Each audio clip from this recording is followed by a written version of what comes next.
So I want to talk about like the supposed meeting that took place supposedly in the music industry back, I don't know, 1991 I think it was.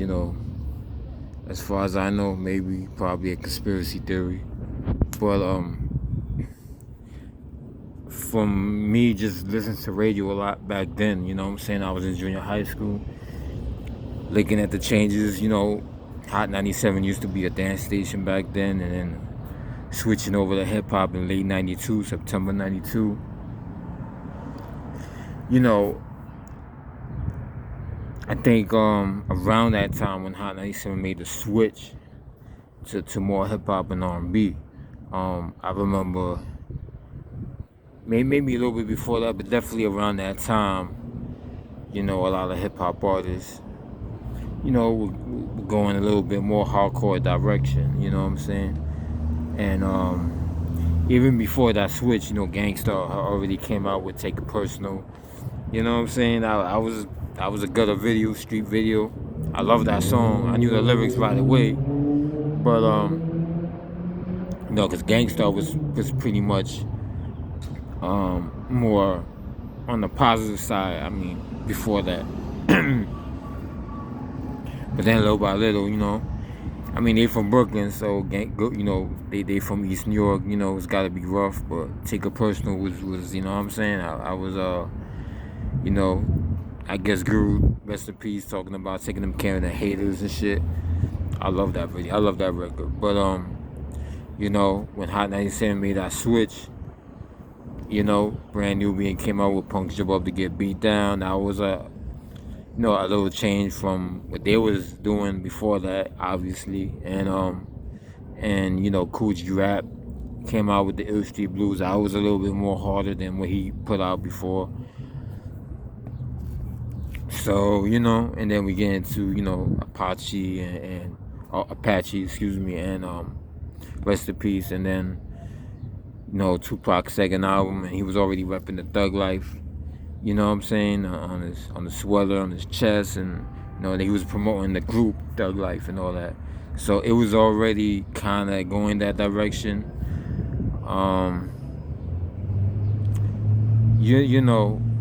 Even before that, I would say a year before that, with the whole PM Dawn, Boogie Down production thing, that went down.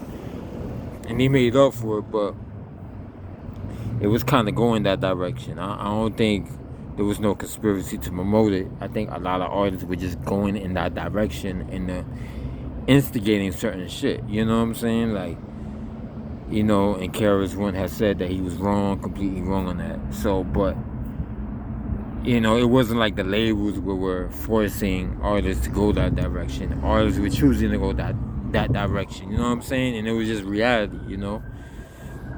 But as far as about a few, I would say the next year, '93. You had the more hardcore groups coming out, the more Thug. That was the beginning of the Thug era. So, Throw Your Guns in the Air was getting played, and that was just something that Hot 97, I think they already had Battle of the Beats, and I don't remember if it won 4 nights. I think it only went 3 nights maybe, but people was digging it, I guess, and they put it on the playlist. Even before that, Let Me Ride, Punk Jab Up to Get Beat Down was getting played. Let Me Ride was Dr. Dre, and I mean, not Let Me Ride, Nothing But a G Thing. It was getting played, and it was on the countdown and everything. So Death Row was already selling, and that West Coast was already had the gangster shit selling anyway. Deep Cover was already out before that. So I love that record too. That Deep Cover and Take It Personal shit was dope. I ain't gonna front. You know what I'm saying? Like, it's funny because I love CNC Music Factory. That kind of hip hop, but shit, when Take It Personal, Deep Cover came out the next year, I knew the lyrics right to both of those songs right away. You know what I'm saying? Like, so I fucking love that shit. But the difference in 1993 was you had the artists that were claiming it was really about that life, like about 100%. They didn't give a fuck about whatever. of course, as time goes on, we know that even those artists were kind of not really living that life. You know what I'm saying? There was around people that were living that life, so it's gonna affect on the music. And yeah, they got into fights and all that, maybe some busting shots, but it wasn't like they was killing anybody. So, you know, whatever. But 93 was the beginning of the Thug era, and I don't think, and yeah, well, actually, I would say Hot 97 kind of was riding that wave, you know what I'm saying? Like, there was Nothing But a G Thing to Throw Your Guns in the Air. Trying to think of, I mean, hip hop was still like, it was still eclectic, you know. If you really look at it, okay, 92 was pretty rough, but you still had artists, and you know, in 1993 you had a lot of artists that were like still, you know, had new artists that were doing party records, you know what I'm saying? You had Paperboy, you had Tag Team, you had all these different kinds of hip hop sounds coming out. But little by little, in 93, Hot 97 was going on a certain wave. They were trying to ride on a certain wave, and that's the wave that they couldn't jump on 100%, because the artists that came out in the late 80s and early 90s were still putting music out, so they still had to, you know, in order to be authentic, to be an authentic hip-hop station, you still had to play Queen Latifah, you still had to play MC Lyte, you still had to play Big Daddy Kane, even though they wasn't really playing Big Daddy Kane like that. They still had to play A Tribe Called Quest. They still had to play Naughty by Nature. Still had to play. They wasn't really playing Leaders of New School. They should have, but they wasn't. They wasn't playing De La. So little by little, they was like. Later on, they played The Stakes Is High, you know, album and all that. But again, they still had to play those artists because, you know, they had to. It was just, you know, because people were complaining, like, how come you're not playing De La Soul? I think some people were calling up complaining that Hot 97 wasn't playing certain artists. So, but, you know, I would say in you know, 93, they really were kind of trying to ride that wave, you know, Fat Joe, you know, Mobb Deep was out, but they wasn't playing Mobb Deep yet. But in 95, late 94, 95, you know, you had a lot of street guys coming in, promoting their artists. You know, in 93, all the street dudes, what was going on out here in New York is all the street dudes was coming into the game. Jimmy Henchman, Asian Jack. They was already doing promotion, so they wasn't really into hip-hop like that. But in 93, they started getting into hip-hop.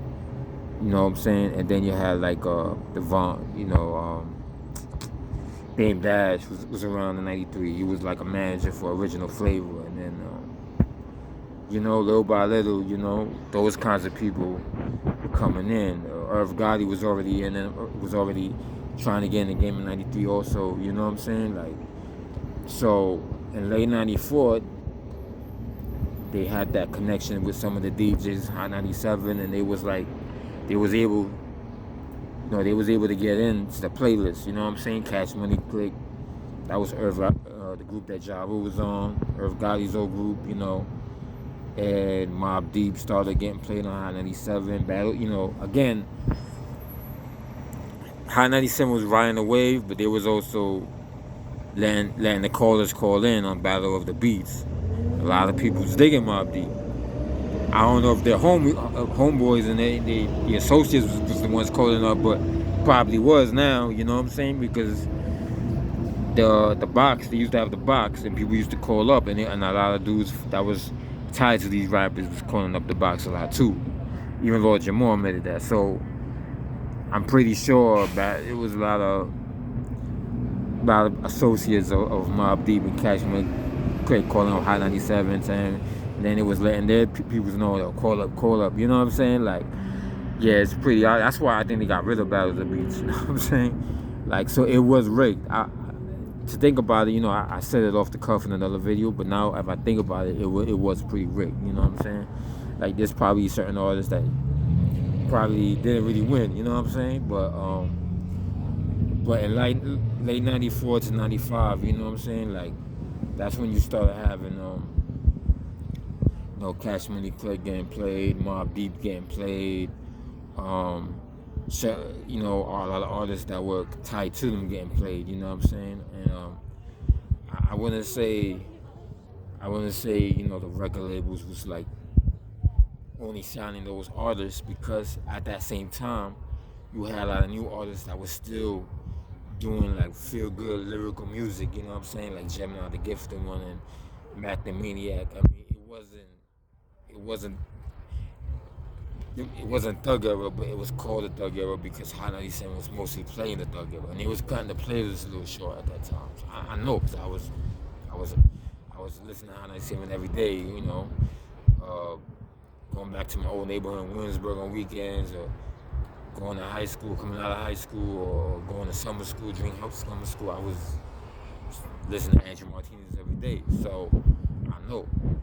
And to say it was some kind of conspiracy meeting in '91, and I have trouble believing that, because it was certain artists that were already doing that kind of music. Even before that, you could go to '89. You already had, like, on the underground level, you had Mob Style out here in New York. Before that, you had, like, a little bit before that, NWA came out. So, what conspiracy are we talking about? But, so,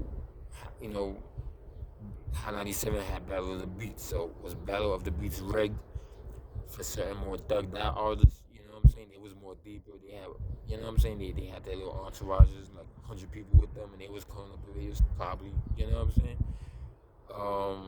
It wasn't like an organized conspiracy. It was more like a loose knit conspiracy of people that benefited off of, the artists that either Irv Gotti was promoting, or Dame Dash was promoting, Jay-Z at that time, or although it took a while, Mobb Deep, you know what I'm saying, and all their associates, affiliates, and then later on CNN, and you know what I'm saying, like, and of course, when those artists are getting played on the radio, the labels are gonna put more backing into them as the years go by. They're bringing in more street dudes with them. Some of them can rap, some of them can't. Some of them are just there for security reasons.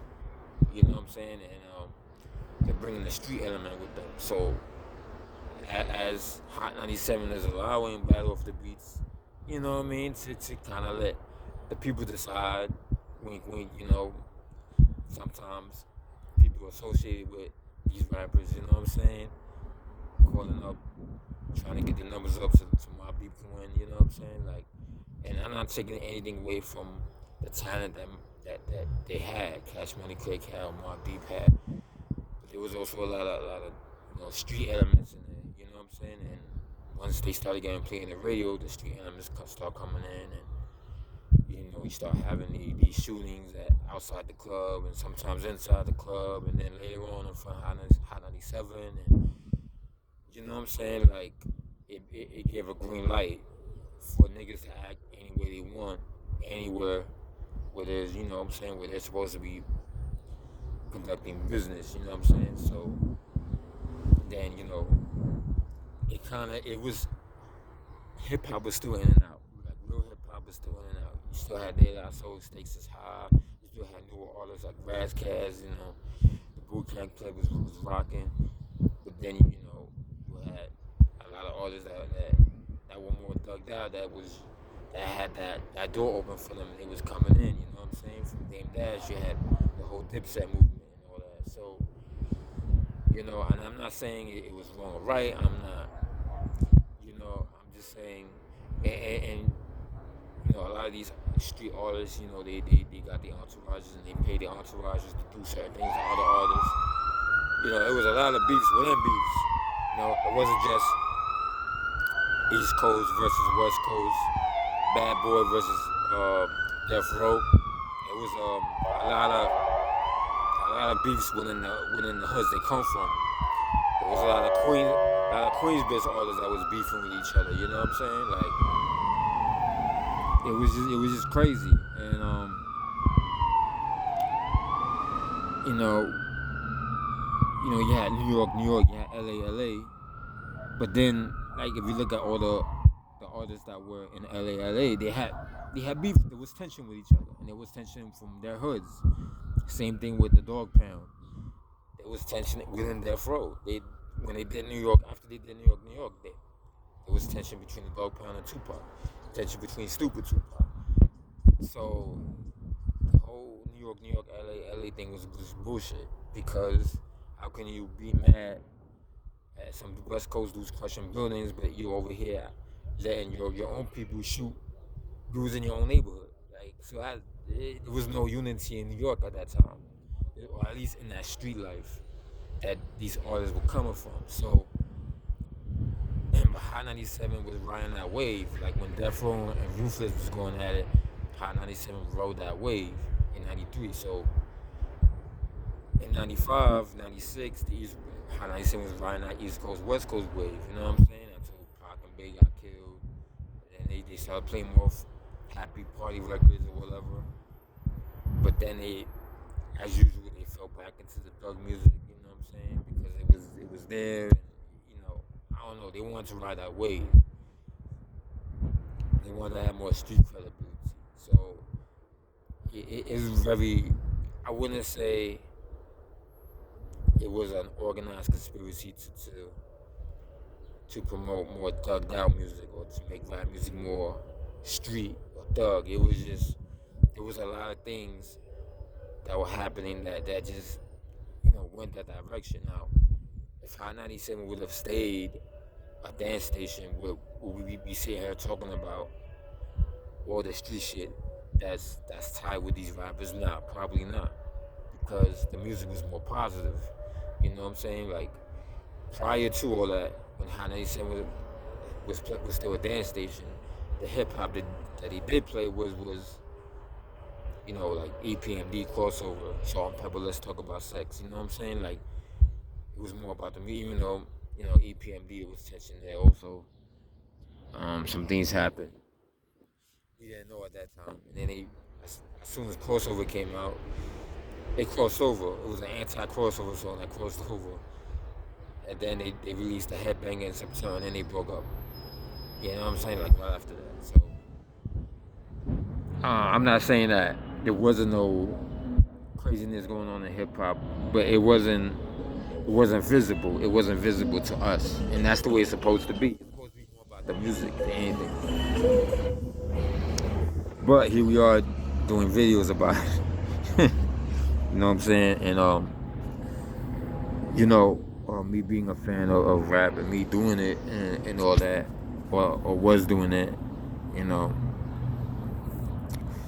I don't see a conspiracy. I see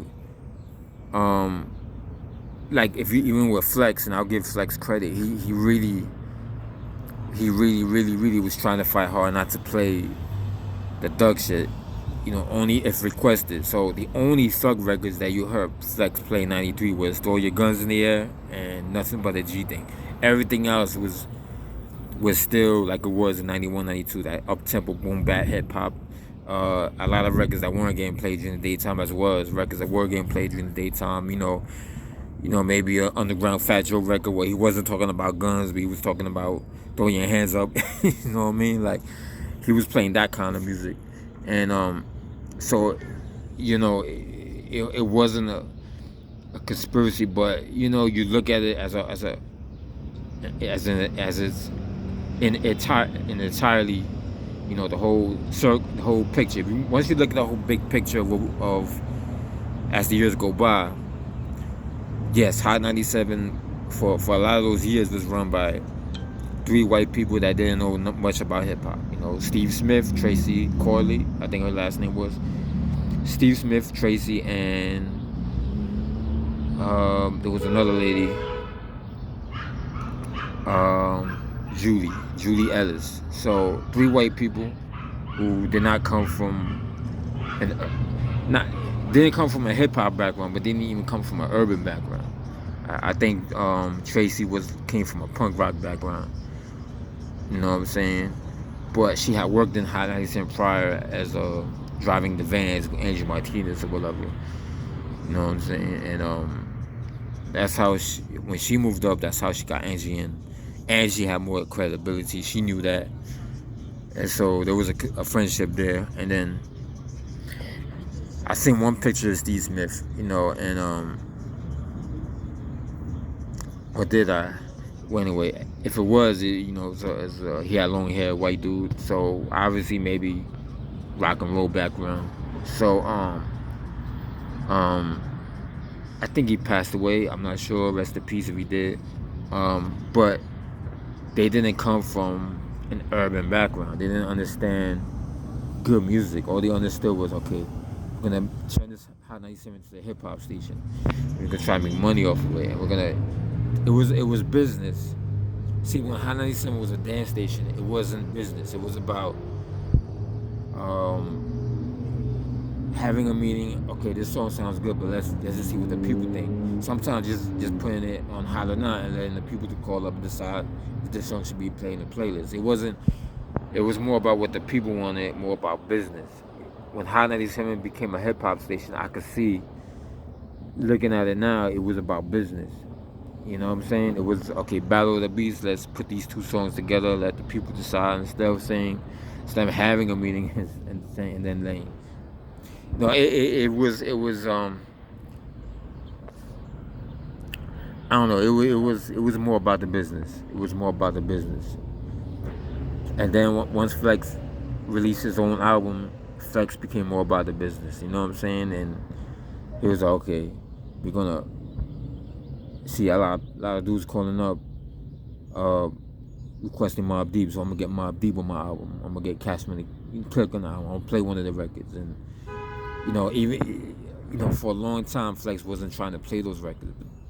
He's playing those records now. You know what I'm saying? Because he became friendly with a lot of those guys. I think a lot of it was friendship.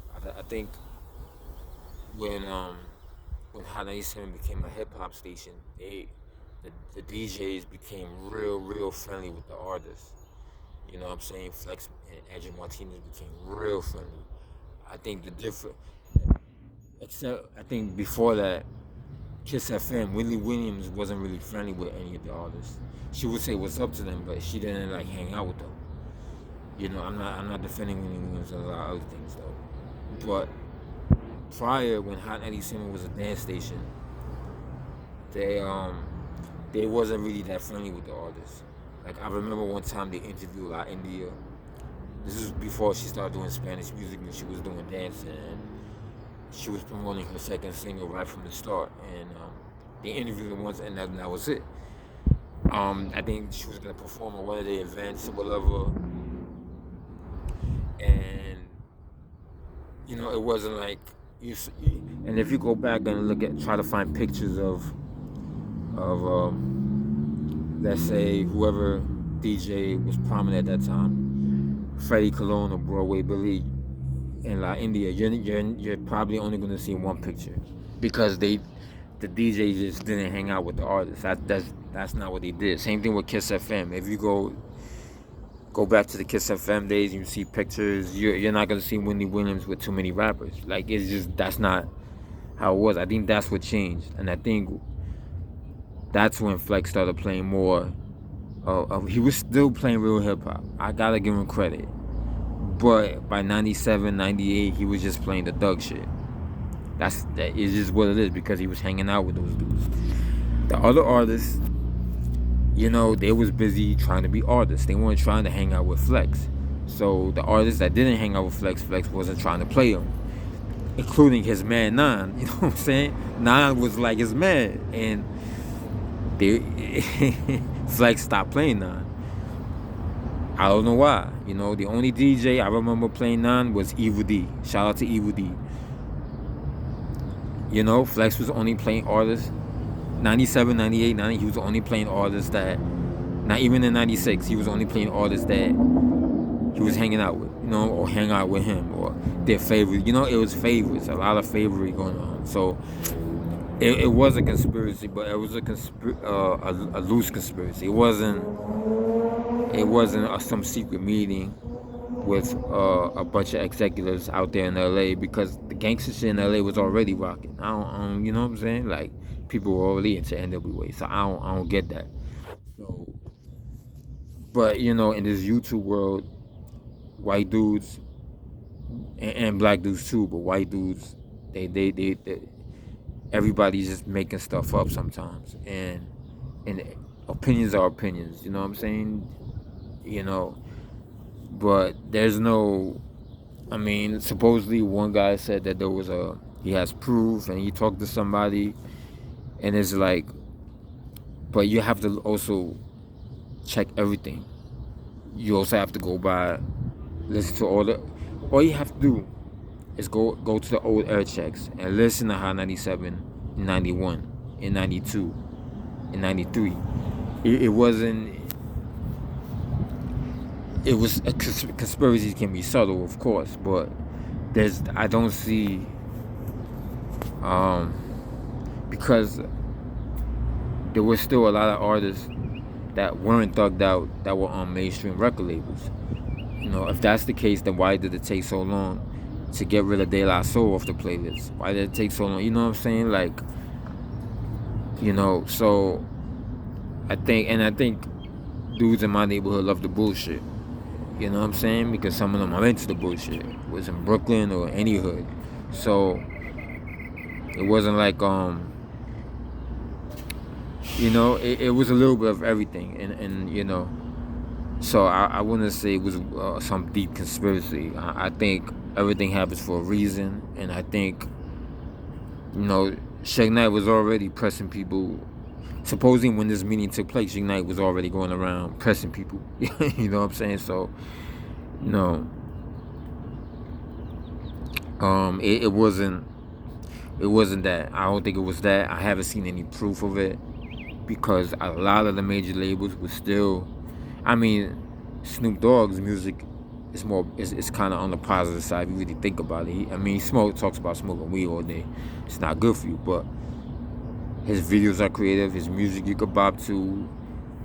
He doesn't rap about doing drive-bys and killing people every time. So, Snoop became popular in 93, 94. So, what we doing? What we talking about? What conspiracy? You know what I'm saying? But the real conspiracy was probably the artists themselves and their entourages running roughshod, calling a battle of the beats, making sure they won 4 nights, getting other artists jumped that were against them, pressing up on DJs. We know this. We know even Mano, I met it, he pressed up on DJs. So it was more of a conspiracy of like street dudes coming into the game and trying to assert themselves into the game. You know what I'm saying? The way Suge Knight did it. I'm pretty sure others were doing it. I don't know if Jimi Hendrix was doing it that way, but what transpired with him and Pac, it looked like it. You know what I'm saying? But at this, and it's sad because Suge Knight and Jimi Henchman and Puffy, I'm pretty sure, love music, and the artists that they promoted was dope. Like, Jimi Henchman was I think it was managing Mary J. Blige, where I think he was promoting Lil Sean. I think Haitian Jack was involved with Lil Sean, and Lil Sean was dope, nice. Like, and Tupac was nice, and then you had Craig Mack, and then Snoop Dogg, and Nate Dogg, and some of the other artists that were on Death Row, Lady of Rage, dope artists. You know what I'm saying? Like, that street shit didn't have to stick around. Even Dre kind of left that street shit alone and left Death Row eventually. So there was still a lot of good music. R&B music was still good. So I wouldn't say there was a conspiracy to dumb music down. I think little by little it was dumbed down for different reasons, different factors. You know what I'm saying? But do I think the radio stations, Hot 97 kind of ride that wave? I think they kind of rode that wave a little. But they rode that wave thinking that that's what people were going, not realizing that, when it comes to battle of the beats, it was a lot of times it was people associated with the artists that were calling up over and over again, making sure that they won. You know what I'm saying? Like, you know, but you know, so there's no deep conspiracy in my opinion, and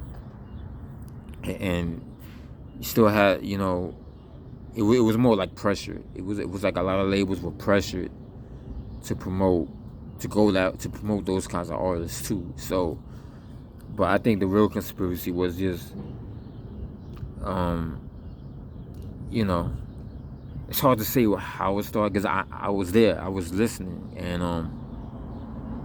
I think a lot of it was just the people promoting, like Jam Master Jay promoting Onyx, Irv Gotti promoting Cash Money Click. It was really Irv Gotti and Jam Master Jay that were really, hanging out with Flex and some of the other DJs, and like, yo, I got this record, yo, what's up, man, and being nice with them, and being nice with Angel Martinez, and and it was smart business, but that led to a door where everybody just went through that door,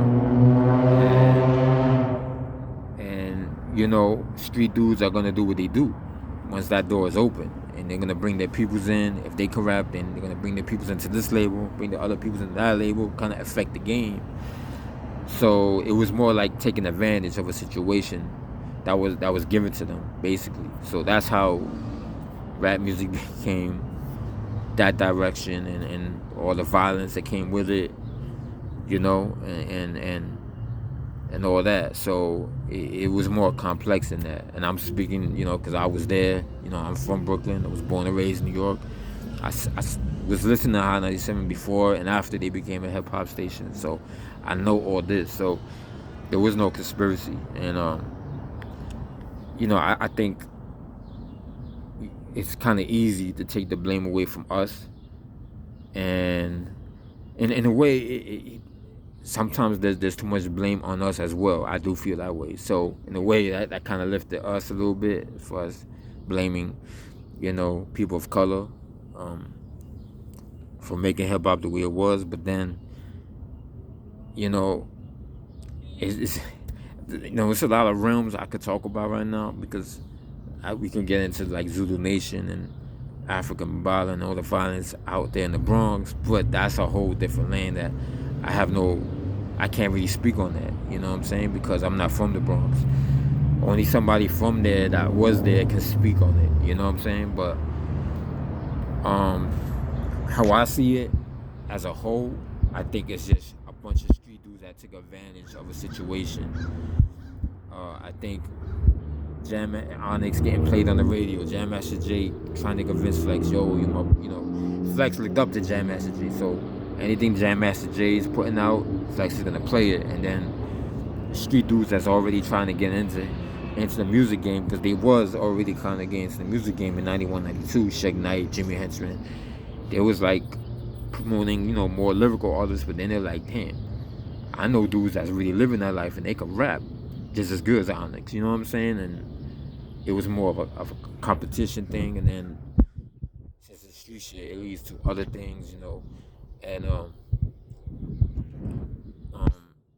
it's tough once you get.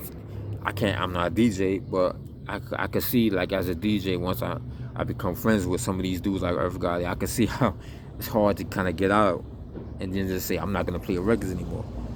But then Nori comes, and then it's like, yo, but I got this record and I'm not cursing, and you know what I'm saying, like it's just crazy, but we gotta promote artists that want to change, and because Dr. Dre changed, and we have to bake that up too, so yeah, so, but I don't see it as a big conspiracy. It is what it is, it's, now if there was a conspiracy, if there was a bigger conspiracy within, I can only speak for New York City, it was a conspiracy of those three white people trying to make money off of hip hop and trying to make it on their own, trying to get, Hot 97 more credibility, and doing things that other people that actually are from the hip hop culture didn't do. and then yeah, there's enough you can kind of say that, and but other than that, I don't see some kind of secret conspiracy within the major labels to try to dumb rap music down when NWA and Two Live Crew were already out. Two Live Crew was already out, and it was what was going on. They're from the Bay too. They're from the Bay. Bass music came from the Bay. JJ Faz from the Bay, but they moved to Florida. Miami they was doing what they was doing in Miami. Maybe the Bay too. You know what I'm saying? Like that was already going on before the secret meeting. So obviously the guy that said this, I forgot his name, and he didn't know what he was talking about. Obviously he didn't know about Two Live Crew or NWA. He probably knows about NWA. I mean, but he probably didn't know about Two Live Crew. He probably doesn't know about the more underground street shit like mob style. You know what I'm saying? That's it. To me, in my opinion, thug music and gangster music was going to happen regardless because it was already there. Rap music came from that same environment, so it was already there. So even before Mobb Deep, like all the stuff I was seeing in junior high when I was 11, 12, 13, then years later when Mobb Deep came out, I was like, oh, I'm not surprised. Because they remind me of the grimy kids in my class that was going around robbing people. Like, that's what they remind me of. You know what I'm saying? So it was, that kind of music is going to happen. And we have to accept that because a lot of that comes from broken families and all that. So the solution to that is not censorship. It's really fixing our community. You know what I'm saying? Being a big brother to a kid, the fathers being there, fixing the whole crime bill, and maybe putting guys in programs so that way they won't go to jail if they didn't commit murder, and so that way they can still be with their kids. But it's also the mentality too. I think mental health is important too.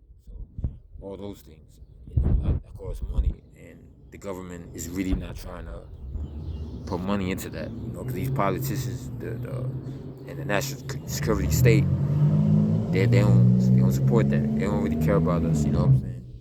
And so that's the real solution to this problem we're living in. But we haven't really solved that issue. Martin Luther King was going that direction, and you see what happened. So, but some conspiracies are real, but this one in particular is not real. There was no meeting to dumb rap music down. That's bullshit. It was already happening. It was that the street shit was already happening. Mob style was already happening. Two Live Crew was already happening. NWA was already happening. It was already happening. So what are we talking about? Now, when Hot 97 became a hip-hop station in September of 92, that those white people that were running Hot, and I'm not saying that to be racist. There's a lot of good white people in the music industry. Shout out to them. But these three people who happen to be white, was there a conspiracy for them to try to make money off of hip-hop and to kind of outdo themselves and whatever you want to call that? Yeah. But there was also a loose conspiracy of like street dudes just trying to affect the game. You know what I'm saying? And some of these street dudes have no morals. Some of them had their entourages, and their entourages were jumping rappers, and and that's what it was, and it was wrong. And some of those beefs got squashed, but some of them never did. And I think that's where a lot of the murders were coming in, especially not just the Tupac and Biggie thing, but also going into the 2000s. E Money Bags, Jam Master Jay. There was a lot of things that we still don't know about that was going on in the music industry and in the streets that were being tied together. So, because I remember after E Money Bags was killed, about a couple years after that, between 2005 2007, it was mad rap artists that were and people tied to rap artists that were getting killed left and right. It was just crazy. It was bananas. It was like dudes didn't want to do music no more. Like it was crazy. You know what I'm saying? Like, you know, and I did a couple of videos about actually I did one video about Busta's Bodyguard, you know what I'm saying? And around that time when Israel Ramirez was killed, it was, you know, Kevlar was killed, you know what I'm saying? Like there was another rapper from, you know, out Brooklyn that was killed and shot in the back in broad daylight. Like there was I think another dude out in Harlem that was killed, another upcoming rapper, I mean. And this was at a time when a lot of street rappers were still trying to press up on DJs and everything, and the shootings on Hot 97, you know what I'm saying? Like all that was going on that same time frame, and it was just crazy.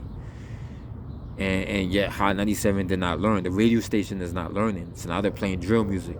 So, you know, now you have another loose conspiracy, which is that a lot of these DJs I just keep promoting drill music, and social media is allowing the bullshit and the videos and all that. So that's another conspiracy right there, you know what I'm saying? Like, because a lot of drill music, thug music, gang, whatever, is all beef music. If you listen to the lyrics, they're always beefing with somebody. So it's about somebody that's from the streets. So it's gonna obviously create tension. And I would think that after 6ix9ine, you would think Hot 97 would play that kind of music, and they still play it. So, that's what it is, you know what I'm saying? But it's not, I wouldn't say there was one meeting and one conspiracy. It was just taking advantage of a situation. You know, certain people who are trying to promote this kind of music take advantage of a door that was open for them, and they just went through that door, and then they just opened another door and created a bigger door. And that's all it was, you know what I'm saying? Like, but the DJs now and Flex even, yeah, I would say that now Flex is chasing it back now, and now all he does is play that kind of music. Now is he changing a little bit in the last 5 months? Maybe, yeah. He did play a new Wu-Tang record. I was kind of shocked by that, but he's not changing 100%. In order to change, to get the violence out of it, if that's what everybody wants, that's what we all want, because we all want to just be having fun and making music and not have to worry about getting killed. You can't play the bullshit no more. You gotta cut that shit out. Everything. You know what I'm saying? And that's hard to do, because you're gonna kill your friendships. Flex will probably have to kill a lot of friendships. You know what I'm saying? He got friendships with Fabio Foreign, his long years friendship with Havoc. I mean, you know, Irv Gotti. I mean, what do you say is street music and what's not street music? Is Ja Rule really street music? Is 50 Cent really street music? I mean, he kind of is and it isn't.